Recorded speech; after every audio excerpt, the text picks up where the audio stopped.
মসজিদে হারামে ঢুকবো যতক্ষণ পর্যন্ত আমি নামাজের জন্য ঢুকি, নফলে ইতিকাফের নিয়তে ঢুকলে নামাজেরও সওয়াব হবে, ইবাদতেরও সওয়াব হবে, সাথে সাথে নফলে ইতিকাফেরও সওয়াব হয়ে যাবে। এটা হলো কিছু কথা বললাম। আল্লাহ পাক রব্বুল আলামিন আমাদেরকে এই পবিত্র নগরীতে আসার এবং এখানে অবস্থান করার সুযোগ দিয়েছেন, এই জন্য এই বিধানগুলি আমরা লক্ষ্য রাখবো। এবার চলে আসি আমরা আমাদের যে মূল লক্ষ্য, যে আমাদের আল্লাহ পাক রব্বুল আলামিন তার শরীয়তের গুরুত্বপূর্ণ বিধান হজের ফরজ আদায় করার জন্য আল্লাহ আমাদেরকে এই শহরে এনেছেন। আমরা প্রত্যেকে হয়তো উমরা করেছি, এখন আমরা হজের জন্য অপেক্ষমান আছি। আমরা 8 তারিখ সকালেই তো মিনায় যাওয়া, তো সেই হিসাবে 8 তারিখ খুব ভোরে আমরা প্রস্তুত থাকবো। গোসল করে আমরা 8 তারিখে গোসল করে, গোসলের পর যদি সুগন্ধি থাকে সেটাও গোসলের পর ব্যবহার করা যাবে। গোসলের পরে সুগন্ধি ব্যবহার করে শরীর পরিষ্কার পরিচ্ছন্ন হয়ে এহরামের কাপড় পরতে হবে। এহরামের কাপড় পুরুষরা পরবে, মহিলাদের তো এহরামের বিশেষ কাপড় নাই, শুধুমাত্র তাদের মুখমণ্ডলটা যেন কাপড় স্পর্শ না করে, এটা হলো জরুরি। মহিলাদের এহরামের একটাই বিষয়, সেগুলো মুখমণ্ডলে কাপড় লাগতে পারবে না। এই জন্য মহিলাদের মুখমণ্ডল ঢাকতে পারলে ভালো। এই জন্য মাথার উপরে একটা ক্যাপ ইত্যাদি দিয়ে তারপর তার সামনে দিয়ে মেকআপ ঝুলিয়ে দিলে যেন মুখমণ্ডলের মধ্যে কাপড়টা না লাগে। তো এইভাবে আর পুরুষরা তো আমরা এহরামের কাপড় পরি, এহরামের কাপড় পরে নিব। যদি সম্ভব হয় তাহলে মসজিদে হারামে গিয়ে আমরা এহরাম শুরু করব। মসজিদে হারামে যদি সকালবেলা ভোরবেলায় কারো পক্ষে সম্ভব হয়, সেটা যদি আমাদের পুরা ম্যানেজমেন্টের সাথে সমন্বয় করে যদি সম্ভব হয়, তাহলে সেক্ষেত্রে একেবারে ফজরের সাথে সাথে কাজটা করতে হবে। কারণ নিজের বাস চলে আসলে কিন্তু তার জন্য অপেক্ষা করবে না, বাসের আসার শিডিউলটা জেনে নিতে হবে। সেই ক্ষেত্রে আবার নফল করতে গিয়ে অন্য সকলের ফরজ আমলে কান দেবে, এটা যেন না। উত্তম তো হলো মসজিদে হারাম থেকে এহরাম করা। তো যদি সেটা সম্ভব হয়, সেটা আমি বললাম যে 8 তারিখে একেবারে ফজরের সাথে সাথে যদি সম্ভব হয়, অথবা ফজরের আগেই গোসল করে একবারে এহরামের কাপড় পরেই মসজিদে হারামে চলে গেলাম। মসজিদে হারামে ফজর পরে নামাজের ওয়াক্ত যখন হলো,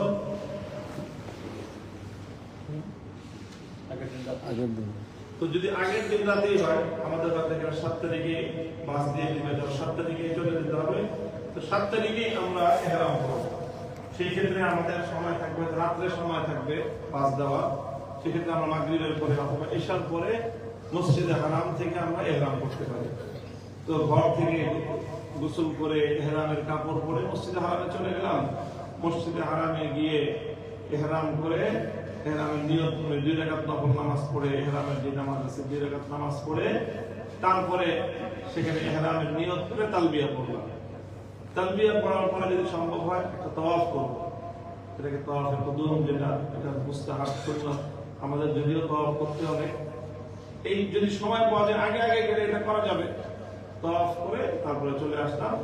চলে এসে আমরা অপেক্ষায় থাকবো যে বাস কখন আসবে। তারপরে বাস আসলে নির্ধারিত সময়ে আমরা বাসে উঠে পড়বো।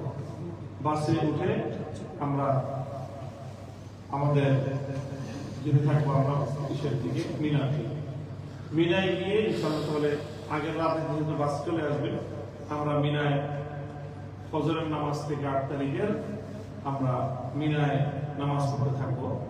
মিনায় যার জায়গায় তাঁবুতে অবস্থান করব। মিনায় আমাদেরকে 2 দফায়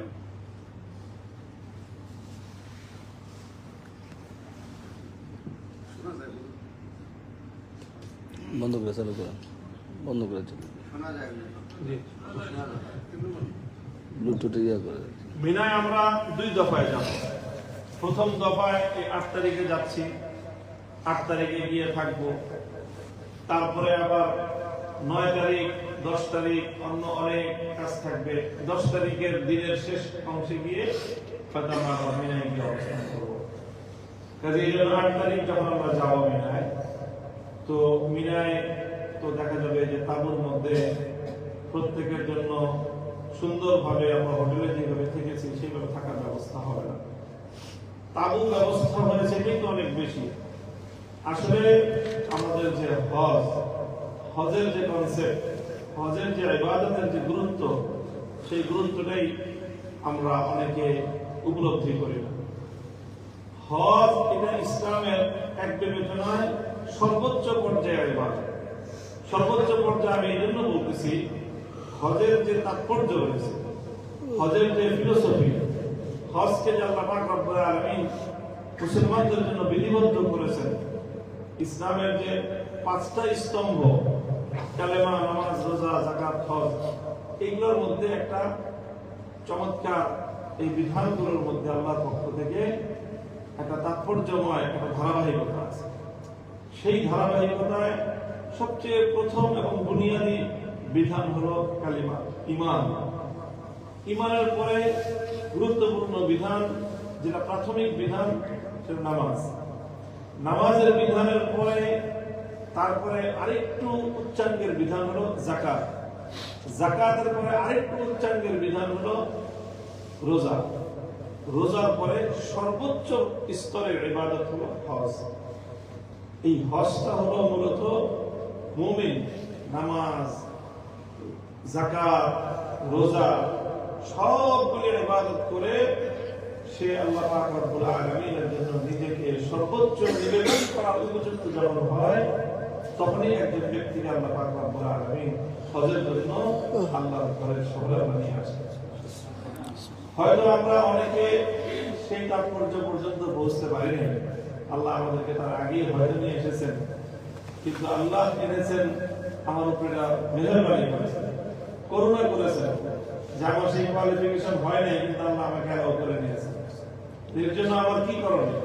আমার করণীয় হলো আমি এমন ভাবে হজটা করব যেন আমি সেই কোয়ালিফিকেশন যা আমাদের চলে আসছে সেটা আমি আল্লাহ পাক রব্বুল আলামিনের সামনে প্রমাণ করব, প্রকাশ করব। হজের মধ্যে বারবার আল্লাহ পাক রব্বুল আলামিন একটা কথা বলেছেন, আল্লাহ রাসূল বলেছেন, ফালাম ইয়ারফুস ফালাম ইয়াফসুস ফালা রাফাসা ওয়ালা ফুসুকা ওয়ালা জিদালা ফিল হজ্জ। তিনটা বিষয়কে আল্লাহ পাক রব্বুল আলামিন কোরআনে পাকের মধ্যে বিশেষভাবে উল্লেখপূর্বক হজের মধ্যে আল্লাহ পাক নিষিদ্ধ করেছেন।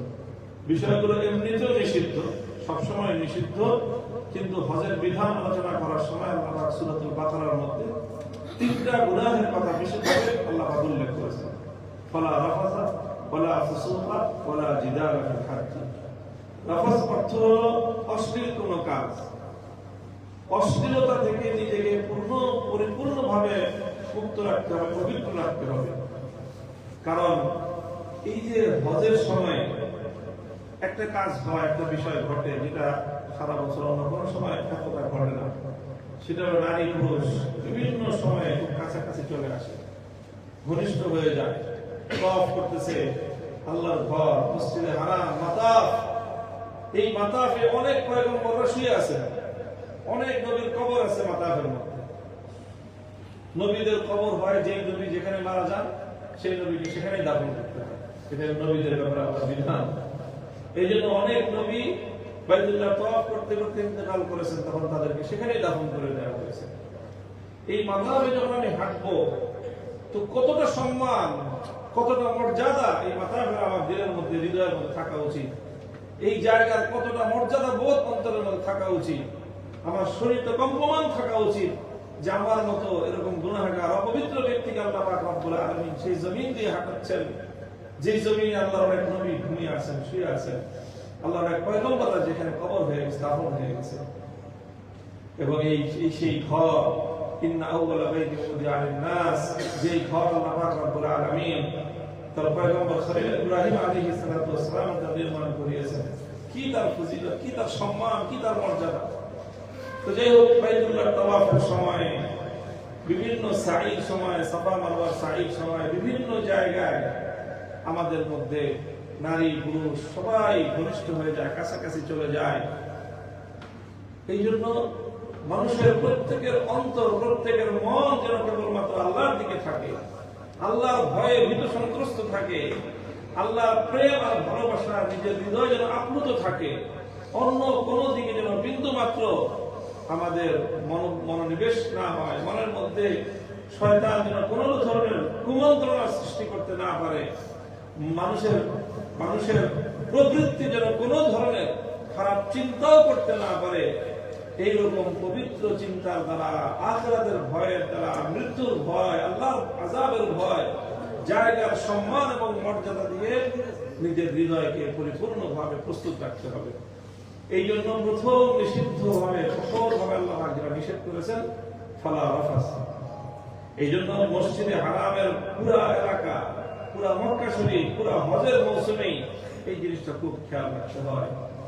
এমনিতেও এখানে হুকুমতের পক্ষ থেকে, রাষ্ট্রের পক্ষ থেকে এবং মসজিদে হারামের যে আয়োজক, মসজিদুল হারাম এর যে কর্তৃপক্ষ, তাদের পক্ষ থেকে বিশেষ নিরাপত্তা রক্ষীরা নিয়োজিত আছে সাদা পোশাকে, যারা এইসব বিষয় লক্ষ্য রাখে। আল্লাহ না করুন, আল্লাহ না করুন, অনেক সময় অনেকের দ্বারা দুর্ঘটনা ঘটে যায়, অনেক সময় কুমন্ত্রণায় পড়ে কেউ অন্যায় করে বসে, তখন এই সকল সাদা পোশাকধারী পুলিশরা তাদেরকে যদি কেউ ধরে ফেলে, দুনিয়ার কোন রাষ্ট্রপ্রধানের সুপারিশেও এই বিষয়ে একটু মতো ছাড় দেয়, এরকম ঘটনা আমরা জানি। যাই হোক, আমাদের তো ইনশাআল্লাহ সেই ধরনের চিন্তার সুযোগ নাই। আল্লাহ পাক রব্বুল আলামিন কোরআনে পাকের মধ্যে বলেছেন এটাই যথেষ্ট। পুলিশ কি করবে না করবে সেটা তো আমাদের প্রয়োজন হবে না চিন্তা করার। তো একটা বিধান যেটা আল্লাহ পাক বলেছেন সেটা হলো অশ্লীলতা মুক্ত থাকতে হবে চিন্তায়, মননে, আচরণে, সব জায়গায়। প্রথম ওয়ালা ফুসুক, এখানে কোনো অন্যায় কাজ করা যাবে না, কোনো মানুষের কোনো ক্ষতি করা, কারো জিনিসপত্র অন্যায়ভাবে ব্যবহার করা, এগুলো খুব হতে থাকে। দেখা যায় যে একজনের স্যান্ডেল রেখে একদিকে গেছে, বাস আরেকজন তার স্যান্ডেলটা পায়ে দিয়ে চলে গেল। মিনায় এরকম ঘটনা ঘটতে থাকে। এই জন্য হজ করতে এসেছি, আমার দ্বারা যেন কেউ একজন পরিমাণ কষ্ট না পায়, এটা খুব খেয়াল রাখতে হবে, খুব খেয়াল রাখতে হবে যে কারো কোনো হক নষ্ট করা, এটা আল্লাহর ঘরে এসে, আল্লাহর শহরে এসে, হজ করতে এসে যদি আমার দ্বারা কোনো মানুষের ক্ষতি হয়ে গেল, তাহলে আমি অনেক বড় পাপ করব। গতকালকে ইমামের খুতবার মধ্যে একটা বিষয় ছিল যে এই সময়ে, এই শহরে, এই মৌসুমে যে কোনো নেক আমল যেরকম অনেক বেশি সওয়াব রাখে, আল্লাহ না করুন এই সময়ে যদি এখানে আমার দ্বারা কোনো গুনাহ হয়, তাহলে সেটা বাড়িতে বসে গুনাহ করার সে হাজার গুণ বেশি গুনাহ। কাজে এই জন্য নেক আমলে আমরা যেরকম লক্ষ্য রাখবো, আমার দ্বারা যদি এই সময়টা কোনো গুনাহ না হয়ে যায়, সেই বিষয়ে আমরা খুব সতর্ক থাকবো। আর 3 নম্বর যেটা বলেছেন ওয়ালা জিদাল, হজের সময় কোন ধরনের ঝগড়ায় লিপ্ত হওয়া যাবে না। এটা অহরহ ঘটতে থাকে নানাভাবে। দেখেন, অল্প একটু জায়গা যেখানে 10 জন মানুষের অ্যাকোমোডেশন হয় না, সেখানে 100 জন লোক থাকতে হবে। তো কতটা ধৈর্যের সাথে থাকতে হয়, কতটা স্যাক্রিফাইস সেখানে করতে হবে। আর হজ এই পুরো ইবাদতটাই হলো স্যাক্রিফাইস এবং আত্মত্যাগের নাম, কুরবানির নাম। হজের ইবাদতটা দেখেন না ভাই, হজ কি জন্য আল্লাহ পাক রব্বুল আলামিন বিধিবদ্ধ করলেন। হজের মধ্যে বিধিবিধান হলো এই যে আমরা সাই করি, সাফা মারওয়ার সাই, এই সাই কি জন্য? হযরত ইসমাঈল এবং হাজেরা আলাইহিস সালাম তাদের আত্মত্যাগ এবং কুরবানির যে দৃষ্টান্ত, সেই দৃষ্টান্তের অনুসরণ। একজন সদ্য সন্তান ভূমিষ্ঠকারিণী একজন মা, তাকে আল্লাহ পাক রব্বুল আলামিন হুকুম করলেন খলিল ইব্রাহিম আলাইহিস সালামকে যে তোমার স্ত্রী এবং সন্তানকে নিয়ে তিনি সেই কোথায় থাকতেন, হ্যাঁ, সেই ফিলিস্তিনে থাকতেন, সেখান থেকে আল্লাহ পাক হুকুম করলেন চলে যাও কোথায়? তোমার স্ত্রী আর কন্যাকে নিয়ে, তোমার স্ত্রী পুত্রকে নিয়ে এমন একটা জায়গায় রেখে আসো, বিওয়াদিন গায়রি যী যারঈন, এমন একটা জায়গা, এমন একটা ভূমি যেখানে একটা ঘাসও উৎপন্ন হয় না, সেখানে কোনো মানুষ নাই, জনমানবহীন এমন এক জায়গায় আল্লাহ পাক রেখে আসতে বললেন। ইব্রাহিম আলাইহিস সালাম আল্লাহর হুকুম পালনার্থে নিজের 90 বছরে জন্মগ্রহণকারী সন্তান, কলিজার টুকরা আদরের সন্তানকে, সদ্য প্রসূত শিশু সন্তানকে মা সহ এখানে এনে রেখে দিলেন। বাস, তার খাবারের কোনো ব্যবস্থা নাই, এক ফোঁটা পানি পান করার পর্যন্ত ব্যবস্থা নাই, কোন একজন মানুষের কাছ থেকে একটু সহযোগিতা নেবে কোনো মানুষ নেই। এইরকম এক জায়গায় আল্লাহ পাক এনে আল্লাহর হুকুমে হাজেরা এবং ইসমাঈল আলাইহিস সালামকে রেখে গেলেন। এরপরে সেই মা হাজেরা সাফা মারওয়া দুই পাহাড়ের মধ্যখানে চিৎকার করতে থাকলেন, দৌড়াতে থাকলেন। শিশু সন্তান কলিজা বিদীর্ণ হয়ে যায়, পানির পিপাসা ছটফট করতেছে এই বাচ্চা, এক ফোঁটা পানি পান করার মতো কোনো উপায় নেই। তিনি চিৎকার করতে করতে একবার এই পাহাড়ে আর একবার ওই পাহাড়ে ছোটাছুটি করতেছেন আর চিৎকার করতেছেন, যেমন কোন মানুষকে আপনারা আছেন চতুর্দিকে যে আমার আর্তনাদ শুনে আমাদেরকে একটু সহযোগিতা করতে আসতে পারেন নাই। এই যে আমরা সবুজ বাতির নিচে যে একটু জোরে দৌড়াইতে হয় পুরুষদের, কেন? কারণ এই জায়গাটা এমন ছিল যে এখান থেকে একটু গভীর ছিল। ইসমাঈল আলাইহিস সালাম তিনি বাইতুল্লাহ সামনে ছিলেন, জমজমের পুকুরে যেখানে, ওখান থেকে দেখা যায় না। তো মা হাজেরা তিনি ওই জায়গাটায় যখন অবতীর্ণ হলেন, বেশি দ্রুত গতিতে অগ্রসর হলেন যেন সন্তানকে দেখা যায়। সেই স্মৃতি আল্লাহ পাক রব্বুল আলামিনের কাছে এই ঘটনা কত বেশি আল্লাহ রাব্বুল আলামিনের কাছে মকবুল এবং গ্রহণযোগ্য হয়েছিল যে কিয়ামত পর্যন্ত দুনিয়ার মানুষকে আল্লাহ পাক সেই ঘটনা অনুসরণের নির্দেশ প্রদান করেছেন। এই স্যাক্রিফাইস এবং এত বড় আত্মত্যাগের দৃষ্টান্ত আমরা অনুসরণ করতেছি। মিনায় যে আমরা 3 দিন জামারাত করি, মিনায় যে আমরা 3 দিন কঙ্কর মারি, কিসের কঙ্কর মারা? এটা তো ইব্রাহিম আলাইহিস সালাতু ওয়াস সালামকে, ইসমাঈল আলাইহিস সালামকে শয়তান এসে কুমন্ত্রণা দিয়েছিল, মা হাজেরাকে কুমন্ত্রণা দিয়েছিল যে তোমার সন্তানকে নিয়ে যাচ্ছে তার বাবা জবেহ করার জন্য।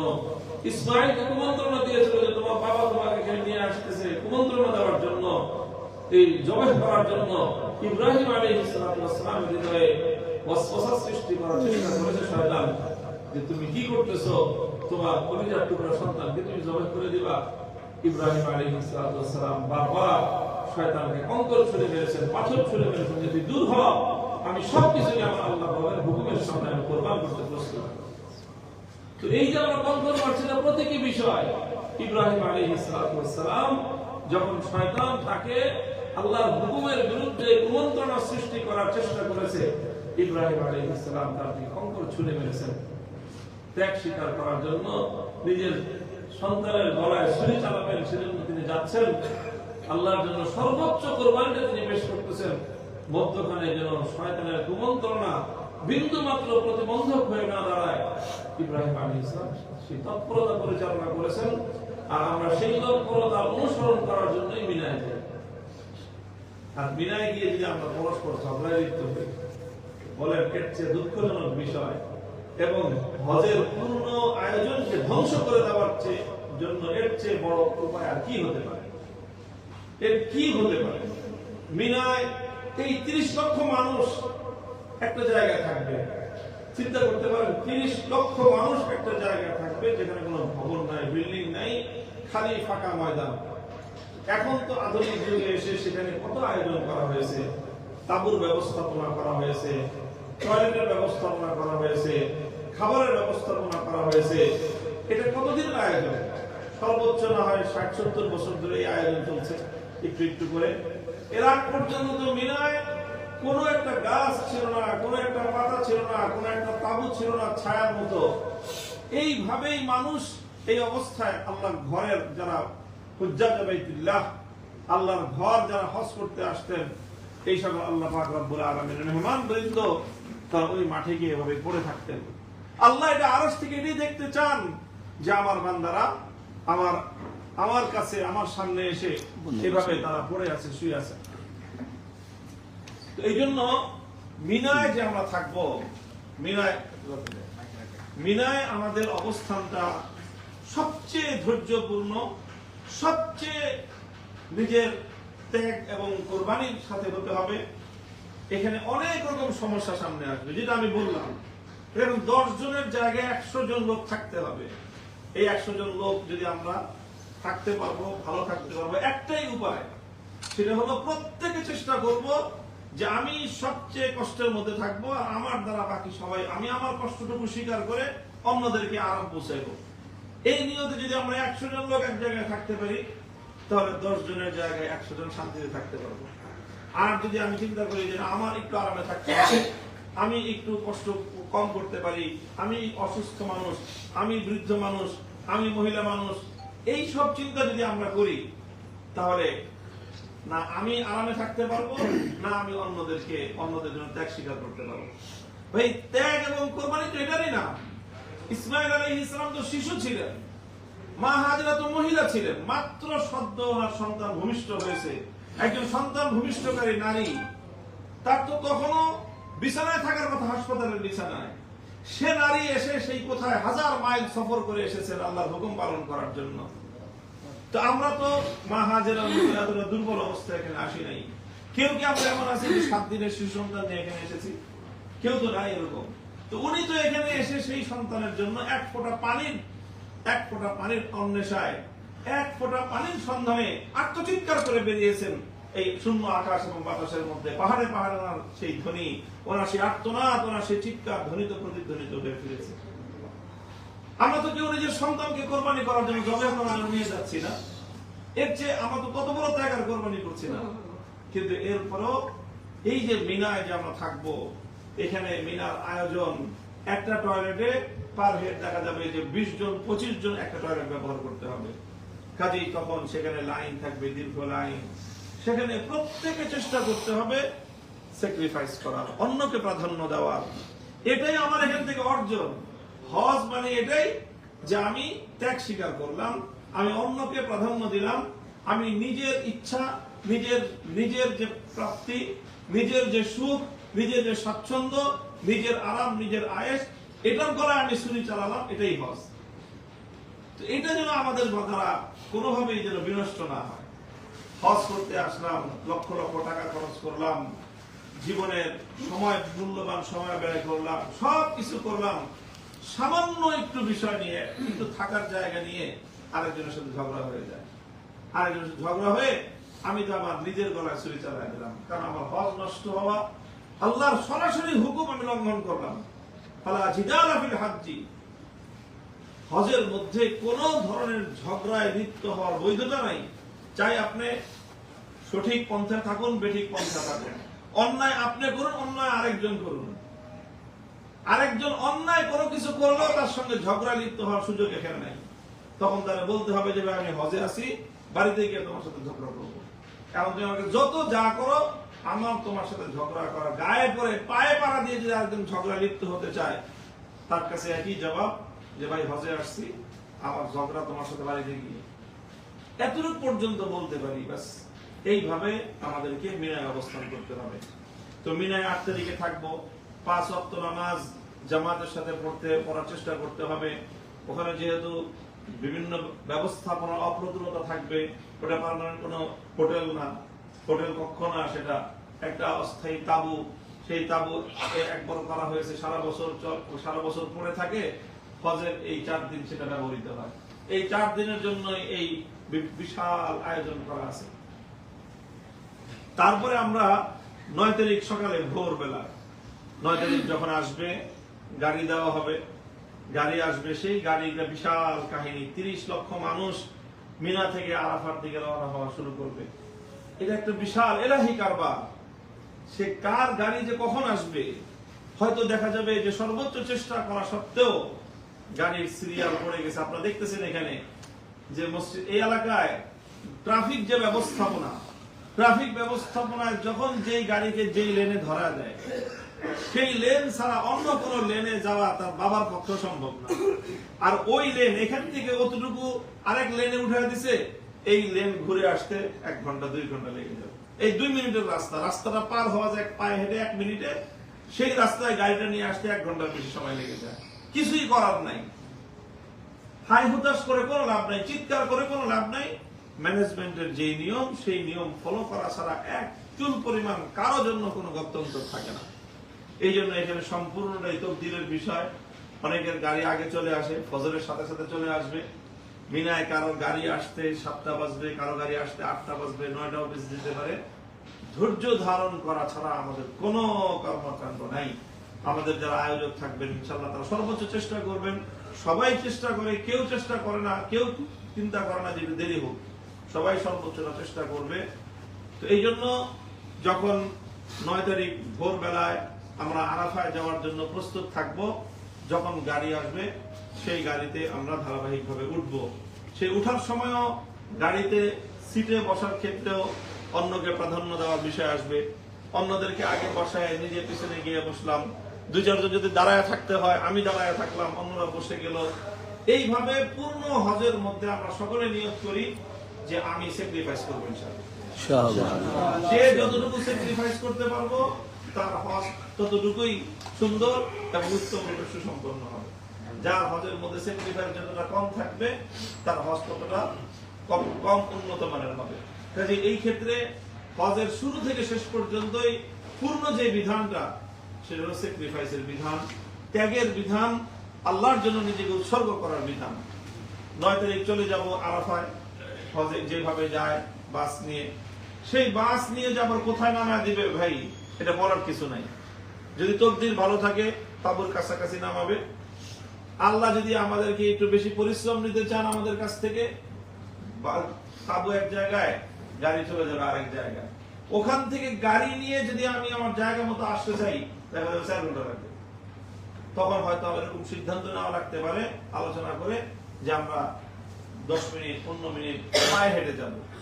তখন ওখান থেকে নেমে পায়ে হেঁটে যাওয়া লাগতে পারে। সেটার জন্য নিজেকে প্রিপেয়ার রাখতে হবে মানসিকভাবে যে হ্যাঁ একটু কষ্ট হলেও যেইভাবে পরামর্শক্রমে সিদ্ধান্ত হবে সেভাবে আমরা অনুসরণ করব। এরপর আরাফার জায়গায় যখন চলে যাব সেখানে গিয়েই আরাফায় ওকুফের জন্য লম্বা সময় না, দিনের হয়তো আমরা যদি একটু আগে আগে পৌঁছতে পারি সন্ধ্যা পর্যন্ত, পৌঁছতে একটু দেরি হলে দুপুরের আগে আগে পৌঁছা যায় আশা করা যায়। সেই ক্ষেত্রে গিয়ে সেখানে গোসলখানার ব্যবস্থা আছে, সেখানে গিয়ে গোসল করা সুন্নত আরাফার দিন। সেইভাবে নিজেরা সব ব্যবস্থাপনা নিয়ে যাবেন।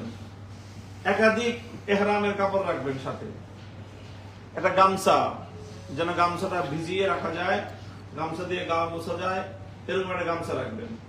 এহরামের কাপড় যেহেতু অবস্থায় থাকবো সতর্ক থাকতে হবে। গোসল করতে গিয়ে উযু করতে গিয়ে শরীরের দাড়ি লোম এগুলো যেন পড়ে না যায় এটা খেয়াল রাখতে হবে। একটা দাড়ি পড়ে গেলে, একটা দাড়ির জন্য, একটা লোম শরীর থেকে পড়ে গেলে একটা লোমের জন্য সাদাকা দিতে হয়। এটা খেয়াল রাখবেন যে ইহরামরত অবস্থায় নিজের শরীর থেকে যতগুলো লোম পড়ে যায়, অনেক সময় হাত ধোয়ার সময়, মুখ ধোয়ার সময়, গোসল করার সময়ও এই গোসলের পানির ইসেও 2-4টা লোম পড়ে যায়। তো এই জন্য এক একটা লোমের জন্য চেষ্টা করবেন যে অন্তত 1 রিয়াল করে সাদাকা করে দিতে। এটা একটা করতে থাকবেন এই পূর্ণ হজের মৌসুমটায়, যে এই কিছু কিছু রিয়াল সাদাকা করে দেওয়া, কারণ আমাদের দ্বারা কিছু ত্রুটি হচ্ছেই, কিছু ত্রুটি হতে থাকে। এই জন্য রিয়াল কিছু কিছু রিয়াল এই ছোটখাটো বিষয়ের জন্য 1 রিয়াল করে সাদাকা করে দেওয়া। এই হলো। তারপরে সেখানে গিয়ে জোহরের আগেই আমরা ইনশাআল্লাহ এই মিনা আরাফায় আমরা জোহরের নামাজ জোহরের আগে গোসল করব। জোহরের আগে গোসল করার পরে তারপর সেখানে জোহর এবং আসরের নামাজের বিষয় আসবে। জোহর এবং আসরের নামাজের বিষয় নিয়ে একটা মাসলাগত মাযহাবগুলো আলেমরা আমাদের মত পার্থক্যের বিষয় আছে। জোহর এবং আসর ভিন্ন ভিন্ন সময়ে পড়তে হবে। যারা মসজিদে নামিরায় গিয়ে নামাজ পড়তে পারেন তারা জোহর আসর একসাথে পড়বেন। আর যারা মসজিদে নামিরায় যাওয়ার সুযোগ নাই, ওখানে যাওয়ার কোনো সুযোগ থাকেও না, ওই চেষ্টা করবো আপনার এই বিশাল আরাফার মাঠে ওখানে ব্যবস্থাপনা একদিনের কয়েক ঘন্টার জন্য ব্যবস্থাপনা, বুঝতেই পারেন কতটুকু ব্যবস্থা, সারা বছর সে এমনি পড়ে থাকে। সেখানে জায়গা গিয়ে আবার সেখান থেকে নিজের গন্তব্যে ফিরে আসা এটা একরকম অসম্ভব ব্যাপার। এই জন্য কেউ ডানে বামে অন্য কোনো দিকে যাওয়ার চিন্তাই করবেন না। আরাফার মাঠে যদি হারায় যান একবার তাহলে কিন্তু অনেক ভোগান্তি পোহাইতে হবে। পূর্ণ হজ পরবর্তীতে নিজের একা একা করা লাগবে। সেই জন্য আরাফার মাঠে যেন কেউ হারিয়ে না যায়, নিজের গন্তব্য নিজের স্টেশন যেন কেউ হারিয়ে না ফেলি আমরা, সেই বিষয়ে খুব সতর্ক থাকতে হবে। তো সেখানে নামাজের জন্য আমরা উপস্থিত থাকবো। আলেম ওলামারা যেভাবে নামাজ পড়ে সেভাবেই নামাজের মধ্যে শরীক হতে হবে। আসরের সময় আসর, জোহরের সময় জোহর এবং আসরের সময় আসর, নির্ধারিত সময়ে ওয়াক্ত সময়ে আমরা জোহর এবং আসরের নামাজ আদায় করব। যারা মুসাফির আছেন, অর্থাৎ আমরা অধিকাংশই মুসাফির, কারণ একাধারে 15 দিন পর্যন্ত হয়তো আমরা কেউ মক্কা শরীফে থাকার নিয়ত নাই। যাদের নিয়ত নাই তারা ওখানে কসর করবে। যাদের 15 দিন একাধারে মক্কা শরীফে থাকার নিয়ত আছে তারা জোহর এবং আসর উভয় নামাজ 4 রাকাত করে পূর্ণ করবে। এটা নামাজের বিষয়টা তখন উপস্থিত সময় আবার একটু ভালো করে যার যারটা ব্যক্তিগতভাবে নিজে একটু জেনে নেবেন যে আপনি কোন গ্রুপে পড়েন আর আমরা আসি, সেখানে তখন উপস্থিত আমরা এই বিষয়গুলো আবার বলে দিব। এরপরে জোহর আসর পরে আসরের নামাজ থেকে হলো সূর্যাস্ত পর্যন্ত উকুফে আরাফার মূল পর্ব। তো সেই সময়টায় একেবারে আসরের নামাজ থেকে মাগরিব পর্যন্ত পূর্ণ সময় যেন 1 মিনিটও ডানে বামে ব্যয় না হয়, সেদিকে খুব খেয়াল রাখা। এবং আসরের পরেই আল্লাহ পাক রব্বুল আলামিন দোয়া কবুল করেন। এবং হজের মূল কাজটাই হলো আরাফার মাঠের উকুফ করা, এবং আরাফার মাঠের উকুফের একেবারে গোল্ডেন মোমেন্টটা হলো সূর্যাস্তের আগে, আসরের পরে। কাজে ওই সময় যেন কোনোভাবে নষ্ট না হয়, ওই সময় যেন আমার কারো ঘুমাতে না হয়, ওই সময় যেন কেউ গল্প গুজবে না থাকি, ওই সময় যেন কারো বাথরুম টয়লেটে গিয়ে সময় নষ্ট করতে না হয়, আগে থেকে প্রিপেয়ার থাকতে হবে। এই জন্য সেখানে একেবারে সূর্যাস্ত পর্যন্ত আমরা ইবাদত বন্দেগীর মধ্যেই থাকবো। এরপরে সূর্যাস্তের পরে ওখানে আমাদের উকুফে আরাফা শেষ হয়ে যাবে। এই বিধান আসবে 9 তারিখে মাগরিবের নামাজের ওয়াক্ত হয়ে যাবে আরাফায় থাকতেই, কিন্তু আরাফায় আমরা মাগরিবের নামাজটা পড়বো না। আমরা তখন মুজদালিফায় যাব, বাস আসবে, সেই বাস পর্যন্ত গিয়ে ওঠা এটা কঠিন একটা বিষয় থাকবে। সেই জায়গায় হারায় গেলে কিন্তু এক মহাসমুদ্রের মধ্যে পড়ে যাবেন। আরাফা থেকে মুজদালিফায় যাওয়ার সময় খুব কেয়ারফুল থাকতে হবে। আরাফা থেকে মুজদালিফায় যাওয়ার সময় যারা বাসে উঠবো, সুন্দরভাবে যেন কোনোভাবেই জামাত থেকে বিচ্ছিন্ন না হয়, সেইভাবে খুব সতর্কতার সাথে বাসে উঠতে হবে। বাস নিয়ে মুজদালিফায় কোনো এক জায়গায় নামায় দিতে আমাদের, সেই মুজদালিফায় নামায় দিলে মুজদালিফায় যে কোনো এক জায়গায় আমরা অবস্থান করব।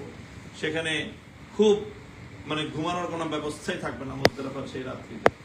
হয়তো সাথে করে ছোট একটা ব্যাগ যদি রাখেন, সেই ব্যাগের মধ্যে কারো যদি বালিশ ছাড়া ঘুম না হয় এমন কেউ হয়, তাহলে ব্যাগের মধ্যে এই পরিমাণ জিনিস রাখবেন যেন ব্যাগটাই আপনার বালিশ হয়ে যায়। বাতাস দেওয়া বালিশ রাখতে পারেন, যদি কারো থাকে, না থাকলে এখান থেকে সংগ্রহ করতে পারেন। যদি বালিশ অপরিহার্য হয়, ছোট্ট একটা চাদরের মতো কিছু থাকবে যেটা বিছানো হবে, আর একটু বালিশ মাথার নিচে হওয়ান সামান্য একটু কিছু। মুজদালিফায় খেয়াল রাখতে হবে যে মুজদালিফায় টয়লেট করা খুব কঠিন একটা ব্যাপার, খুব সামান্য অল্প কিছু টয়লেট। এই টয়লেটে কোথায় খুঁজে পাবেন, কোথায় যাবেন না যাবেন খুব কঠিন। এই জন্য আরাফা থেকে মুজদালিফায় এই জায়গাটা খুব কষ্ট হবে, আগে থেকে প্রিপেয়ার থাকতে হবে। মুজদালিফায় রাত্রি যাপন করব, ইবাদত বন্দেগী করব, ঘুমাবো, বিশ্রাম করব। মুজদালিফার মূল উকুফ হলো ফজরের নামাজের পরে। মুজদালিফায় গিয়েই আমরা মাগরিব এবং এশা একসঙ্গে 2 ওয়াক্তের নামাজ আদায় করব। এক আজান 2 ইকামত, এক আজান 2 ইকামতের মাধ্যমে আমরা মুজদালিফায় গিয়ে ইনশাআল্লাহ জামাতের সাথেই পড়ব। আমরা আলাদা আলাদা করে জামাত হবে, ওখানে সেন্ট্রাল কোনো জামাতের আয়োজন নাই। ওখানে আলাদা আলাদা করে মুজদালিফার মধ্যে সবাই জামাতে করে করে আমরা একবার আজান দিয়ে 2 ইকামতের মাধ্যমে মাগরিব এবং এশার নামাজ আদায় করব। এরপরে রাত্রি ওখানে যাপন করব।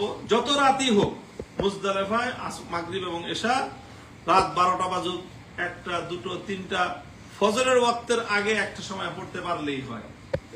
এটা নিয়ে তাড়াহুড়োর কিছু নাই। কেউ টেনশন করবেন না যে মাগরিবের নামাজ পড়া হয় নাই, ওয়াক্ত চলে যাচ্ছে। ওয়াক্ত চলে যাবে। মাগরিবের নামাজের সময় সেদিন মাগরিব পড়া যাবে না। সেদিনের মাগরিবের নামাজের সময় হাজিদের জন্য কখন? এশার সময়।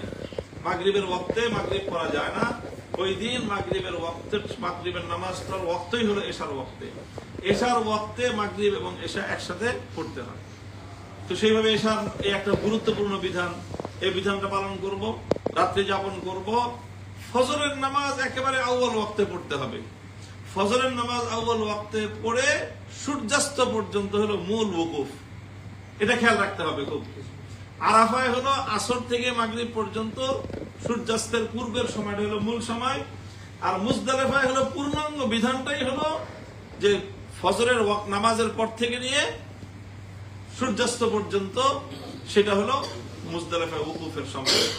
আর তখন মুজদালিফায় সেই সময়টায় ওই সময় উকুফের পরে হোক অথবা এই একেবারে উকুফটা করে সূর্যাস্তের সাথে সাথে হোক অথবা কেউ পারলে আগের রাত্রিবেলায় মুজদালিফা বিভিন্ন জায়গায় কঙ্কর থাকে, যেটা নাকি পরের দিন মারতে হবে, পরের 3 দিন বা 4 দিন, যারা 13 তারিখেও থাকবে তারা মারবে। তো এই 10, 11, 12 3 দিন তো মারতেই হবে।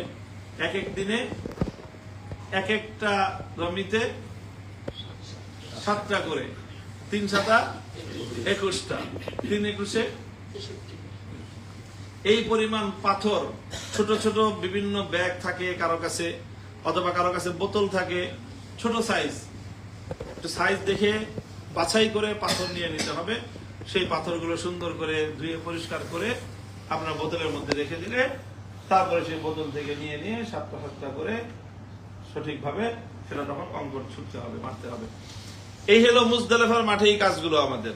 মুজদালিফা থেকেই আমাদেরকে কঙ্কর নিতে হবে, কঙ্কর নেওয়া সুন্নত মুজদালিফা থেকেই। তারপরে হলো এখানে সূর্যাস্ত পর্যন্ত আমরা উকুফ করব, দোয়া করব, কান্নাকাটি করব আল্লাহ পাক রব্বুল আলামিনের কাছে। রাসূল সাল্লাল্লাহু আলাইহি ওয়াসাল্লাম আরাফার সূর্যোদয় পর্যন্ত, সূর্যাস্ত বলতেছি বারবার, সূর্যোদয় পর্যন্ত। তো আরাফার মাঠে রাসূল সাল্লাল্লাহু আলাইহি ওয়াসাল্লাম উম্মতের জন্য দোয়া করেছেন। আল্লাহ পাক রব্বুল আলামিন মুজদালিফায় গিয়ে আল্লাহর নবী যখন উম্মতের জন্য দোয়া করেছেন, তো আল্লাহ পাক রব্বুল আলামিন সেই দোয়া কবুলের সুসংবাদ দিয়েছেন। কাজেই মুজদালিফায় এটা চূড়ান্ত ভাবে দোয়া কবুলের জায়গা, স্থান। এরপরে মুজদালিফা থেকে যদি আমাদের তাবুর স্টেশন যেখানে হয় কাছাকাছি হয়, তাহলে মুজদালিফা থেকে তাবুতেও যেতে পারি। আর সহজ হলো মুজদালিফা থেকে সোজা একেবারে মিনার যেখানে কঙ্কর ছুটতে হয়, সোজা এক পথ হেঁটে আমরা সেই মিনায় চলে যাব। মিনায় গিয়ে তারপর সেখানে ধারাবাহিকভাবে 3টা কঙ্কর মারব। এটা হলো 10 তারিখের আমল শুরু হয়ে গেল। তো 10 তারিখের প্রথম আমল হলো ফজরের ওয়াক্তের পরপরই একেবারে সূর্যোদয় পর্যন্ত হলো মুজদালিফায় উকুফ করা। 2 নম্বর আমল হলো সূর্যোদয়ের পরে মিনায় গিয়ে কঙ্কর নিক্ষেপ করা। 3 নম্বর আমল হলো সেখানে আমরা যেহেতু সবাই হজ্জে তামাত্তু বা হজ্জে কিরান করতেছি, তাহলে সেই ক্ষেত্রে আমাদের দমে শুকর দিতে হবে, কোরবানি করতে হবে। তো কোরবানিটা তো আয়োজন কেন্দ্রীয় ভাবেই হচ্ছে, সেই কোরবানিটা হচ্ছে কিনা কখন হলো সেটা সংবাদ নিতে হবে। সেই সংবাদ নেওয়ার পরে যখন আমরা সংবাদ পাবো যে হ্যাঁ কোরবানি হয়ে গেছে, তারপরে মাথা হলক করে হালাল হয়ে যাবে। 3টা কাজ ওই দিন: কঙ্কর ছুঁড়ে মারা, কোরবানি করা আর মাথা হলক করা, মাথা মুন্ডানো, হালাল হওয়া। এই 3টার মধ্যে সিরিয়াল মেনটেন করতে হবে। এখানে কিন্তু আপনাদেরকে বলবে যে আগে করলে একটা করলেই হয়, কিন্তু সতর্কতা অবলম্বন করতে হবে। আমাদের মাযহাবে এখানে ধারাবাহিকতা মেনটেন করা জরুরি। কোরবানির আগে কেউ যদি মাথা হলক করে ফেলে তাহলে তাকে আলাদা দম দিতে হবে। আবার এটা বড় ধরনের ত্রুটি। এই জন্য কোনোভাবেই এখানে সিরিয়াল ভঙ্গ করা যাবে না। আগে কঙ্কর মারতে হবে, তারপরে কোরবানি করতে হবে, তারপরে মাথা হলক করতে হবে। তো কেউ যদি সম্ভব হয়, সেই সময় অনেকে মিনা থেকে হেঁটে মক্কায় চলে আসে। মক্কায় এসে নিজের ঘরে ভালোভাবে যে হোটেল রুমে এর ফ্রেশ হওয়া, এটা যদি কারো পক্ষে সুযোগ হয়, পায়ে হাঁটার যদি খুব সমস্যা না হয়, মিনা থেকে আমাদের মক্কা পর্যন্ত হেঁটে আসতে, মিনার যেখানে কঙ্কর ছোড়া হয় 4 কিলোমিটার হবে। তো হ্যাঁ, মিনা থেকে এই পর্যন্ত না, এত 4 থেকে 5 কিলো হবে, এত হবে না। হ্যাঁ, তো এটা হেঁটে আসা সম্ভব, সহজ। হেঁটে আসা ছাড়া অবশ্য অন্য বিকল্প কোনো রাস্তাও থাকে না। যদি মিনার তাবুও এরকম থাকে, মিনার তাবু কোথায় পড়ে, তাবু যদি কাছাকাছি হয় তো কঙ্কর ছুঁড়ে তাবুতেও ফিরে যেতে পারি। আর যদি দেখা যায় যে না, তাবুও বেশ দূরে, কঙ্কর ছুঁড়ে মক্কায় চলে আসার যদি সুযোগ থাকে, তাহলে মক্কায় নিজের হোটেলের লোকেশনটা খুব ভালো করে মনে রাখতে হবে, যে কিভাবে অন্তত আমরা তো যে কোনো ভাবে হোক হারামে পৌঁছতে পারবো। হারামে পৌঁছলে সেখান থেকে নিজের হোটেল তো আমরা চিনবই।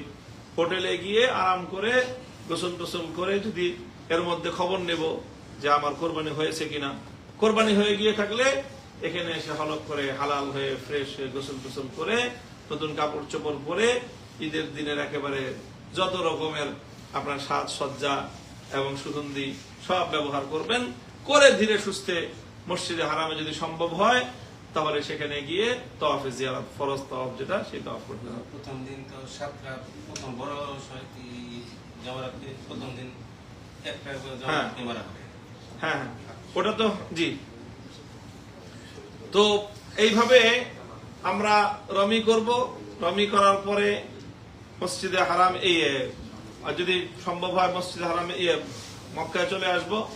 মক্কায় চলে এসে দিক দিয়ে খবর নেব যে আমাদের কোরবানি হয়েছে কিনা। কোরবানিটা হয়ে যাওয়ার পরেই আমরা হলক করব।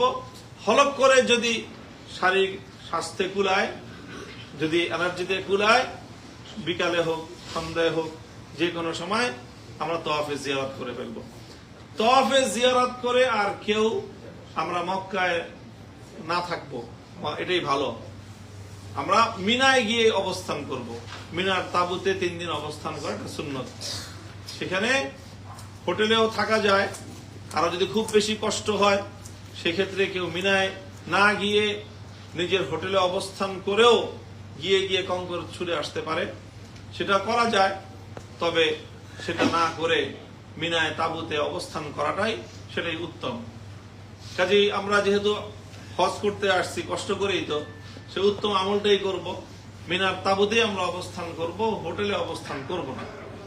তো এইভাবে ইনশাআল্লাহ এরপরে বাস 10 তারিখের আমলগুলি শেষ হয়ে যাওয়ার পরে খুব একটা চাপ আর থাকবে না, রিল্যাক্সেই মিনায় থাকবো।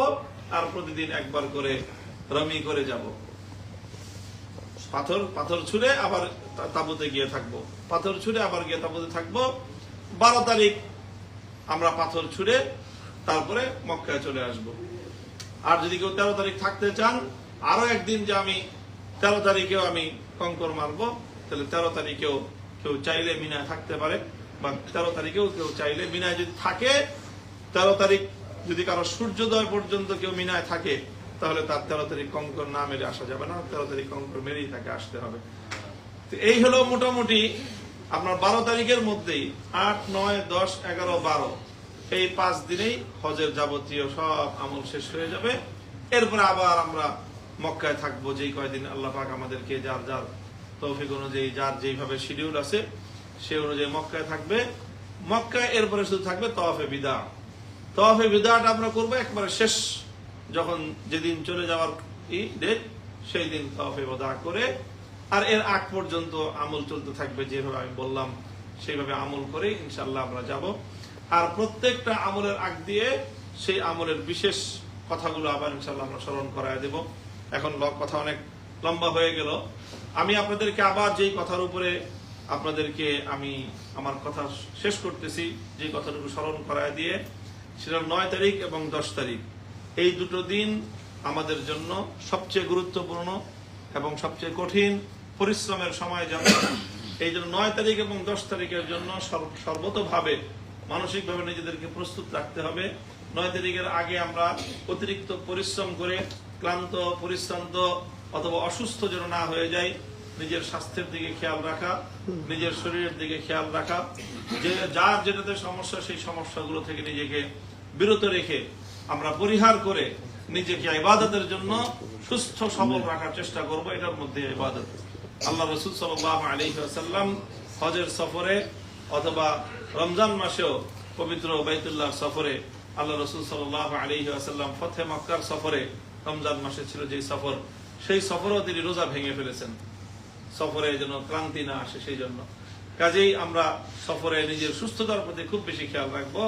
ইবাদত সুন্দরভাবে করার জন্য, সুস্থ সবল থাকার জন্য যে কৌশলগুলো অবলম্বন করব, সেটাও ইনশাআল্লাহ নেক আমলের মধ্যে সুমার হবে, গণ্য হবে।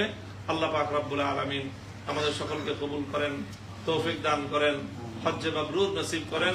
আমরা হজ থেকে যেন সকলেই রাজা কায়ামিন ওয়ালাদাতহু উম্মুহু, সদ্য ভূমিষ্ঠ নিষ্পাপ মাসুম সন্তানের মতো আমরা যেন নিষ্পাপ হয়ে আমরা আল্লাহর ঘরের শহর থেকে বাড়ির দিকে ফিরতে পারি। আল্লাহ পাক রব্বুল আলামিন আমাদের সকলকে সেভাবে হজ্জে মাবরুর করার তৌফিক দান করেন।